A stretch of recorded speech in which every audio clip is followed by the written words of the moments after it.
Good morning, folks. My name is Curtis Chandler, and I'm president of PFL. We hope that you are enjoying our early morning briefing. We are live 7 a.m. Eastern every Monday. If you are viewing this podcast through our reports and are up at 7 a.m. Eastern, please turn in next week live instead. Please like us and follow us and pass on the good word. We'd certainly appreciate it. We have close to 800 followers with the objective to get to 1,000 followers during the fourth quarter. We would also appreciate any feedback that you may have. Anything that we can do to serve you, we will do, within reason, of course. Please pass on our reports to anyone that you feel could be interested in receiving them, and have them sign up directly with PFL. The reports are free, and we send a daily market report, a weekly rail report, and a monthly rail car storage report to over 15,000 industry participants. Folks, today's podcast is going to be a little longer than normal for the simple fact that there is so much to talk about, so much breaking news out there. Please listen to the full podcast. I hope, and I should not bore you. Our weekly quote this week from people that we believe are really smart and really cool, in this case, is from John F. Kennedy. We all know who this guy is, so no need for a name commentary today. John F. Kennedy once said, "The ignorance of one voter in a democracy impairs the security of all." We really like this one, folk. Applies to us right now and is front and center as America votes. Folks, make sure you dig down and know the issues before you get out there and vote. America depends on it, and America depends on you. The U.S. Labor Department stated on Thursday of last week that U.S. workers filed an additional 787,000 initial jobless claims. The number of first-time followers for unemployment benefits were lower than expected and finally broke 800,000 new applicants. The Dow closed lower on Friday, down 28 points to finish out the week at 28,335 points, down 270 points week over week. The S&P traded higher, 11 points on Friday, closing at 3,465 points, down 18 points week over week. The Nasdaq finished Friday's session higher, gaining 42 points and closing out the week at 11,548 points, down 123 points week over week. Folks, in overnight trading, Dow futures are trading lower and are expected to open up this morning down 244 points as the COVID weighs on prices. Oil prices declined on Friday of last week. WTI traded down 79 cents to close at $39.85, a loss of $1.03 per barrel week over week. U.S. crude inventories decreased by 1 million barrels last week and now stand at 489,101,000 barrels in storage, according to the EEI. Consensus was in line with forecast. However, production fell 600,000 barrels per day. Refinery utilization also was down 2% at 72.9%. U.S. gasoline inventories increased by 1,895,000 barrels last week and now stand at 257 million barrels. Consensus was for a draw of 1,520,000 barrels.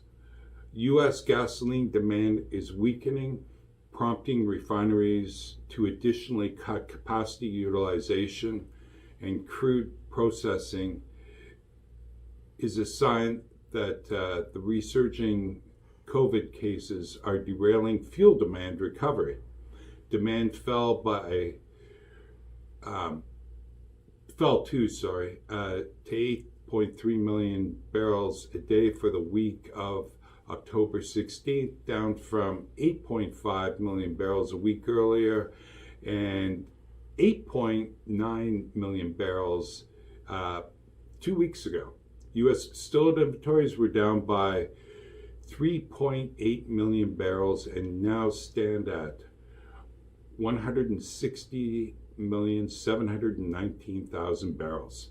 Consensus was for a draw of 1.7 million barrels.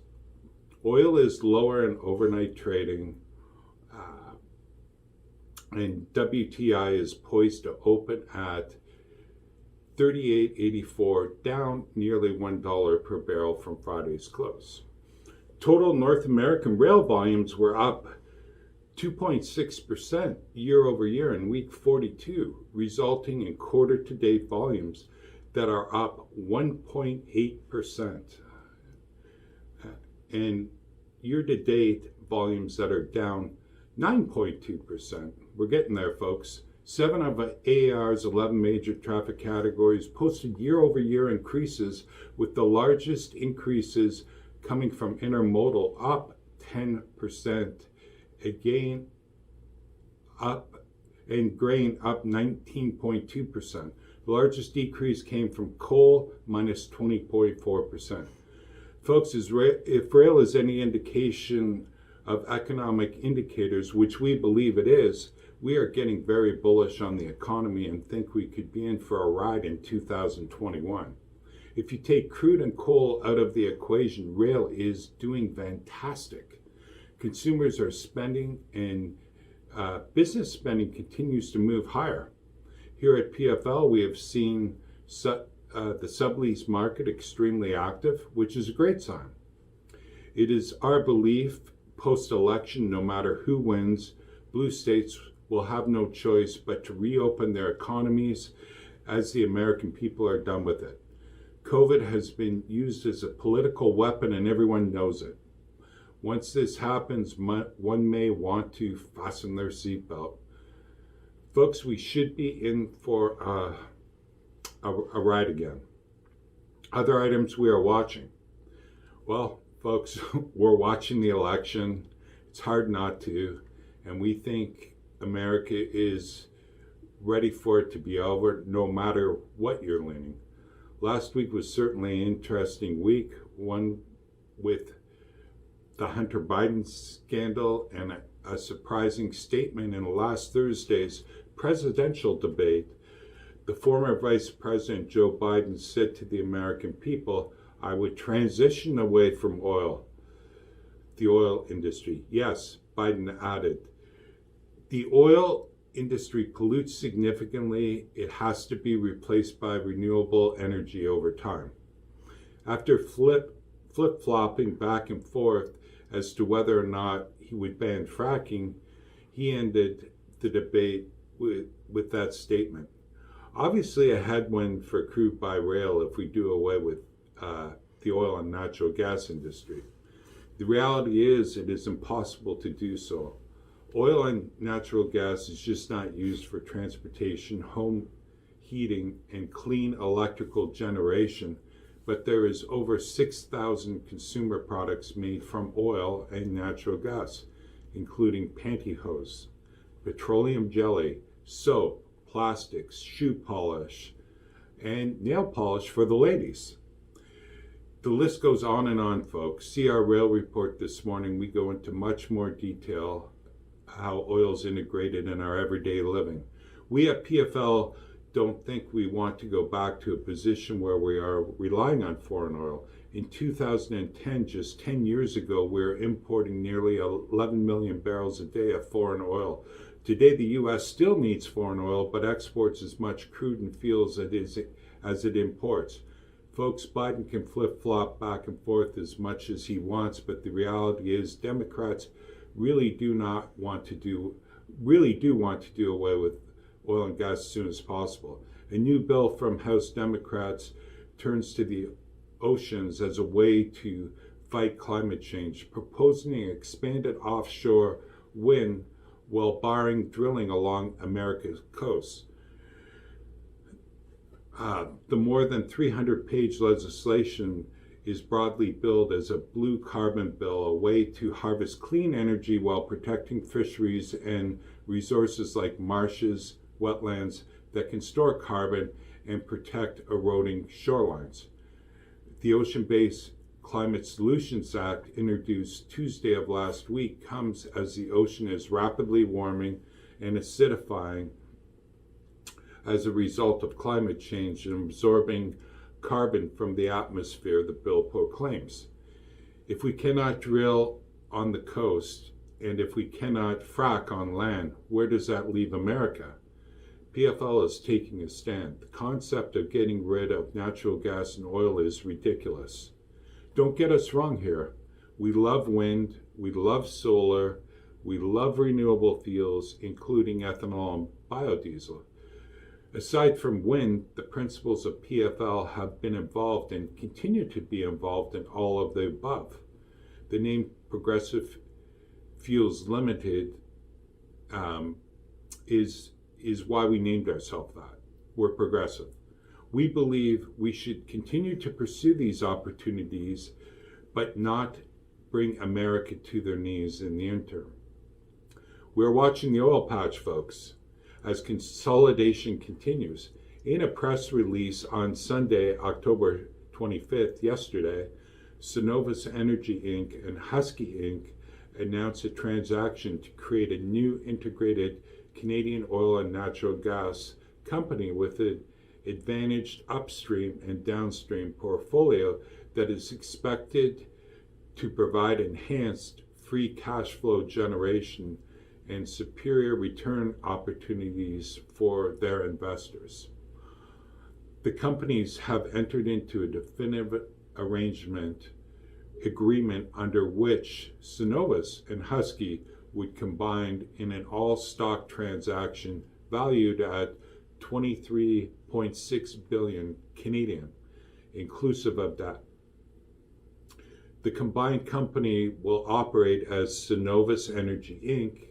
and remain headquartered in Calgary, Alberta, Canada. The transaction has been unanimously approved by the board of directors of both Cenovus and Husky and expected to close in the first quarter of 2021.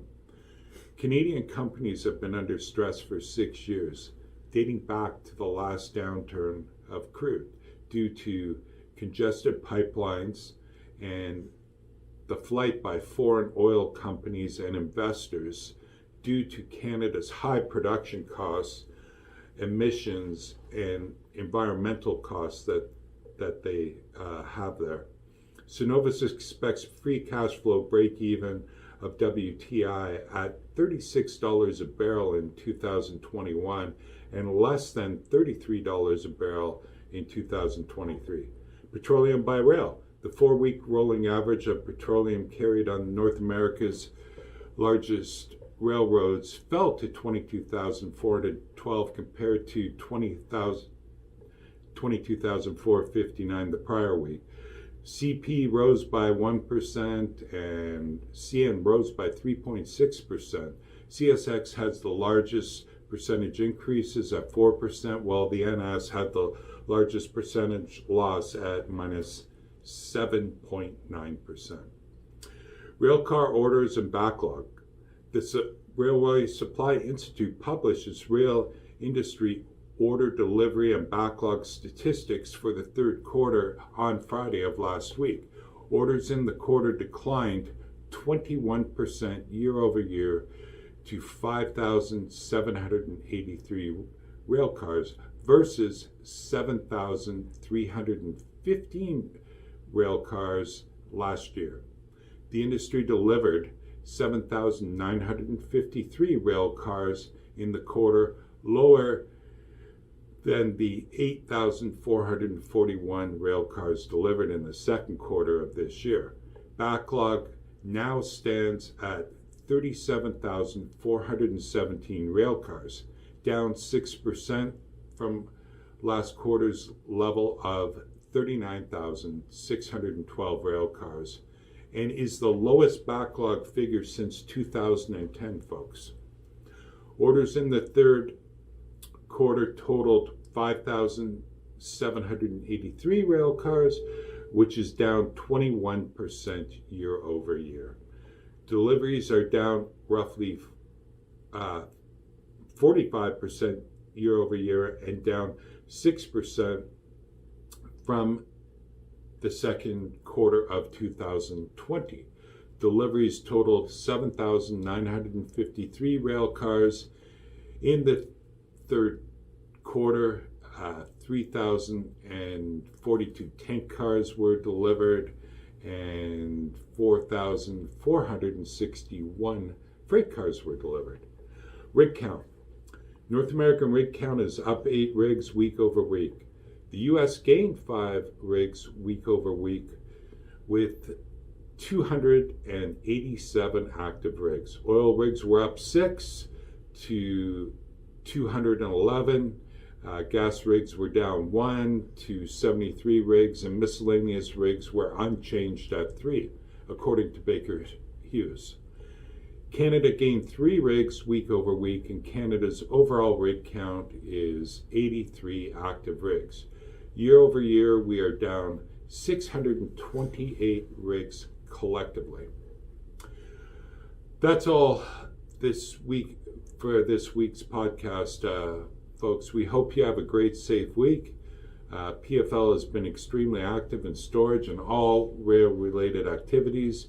Make sure to check out our just posted reports at pflpetroleum.com or call PFL to troubleshoot any question or concern that you may have. Our phone number, of course, is 239-390-2885. Thank you, folks. Bye.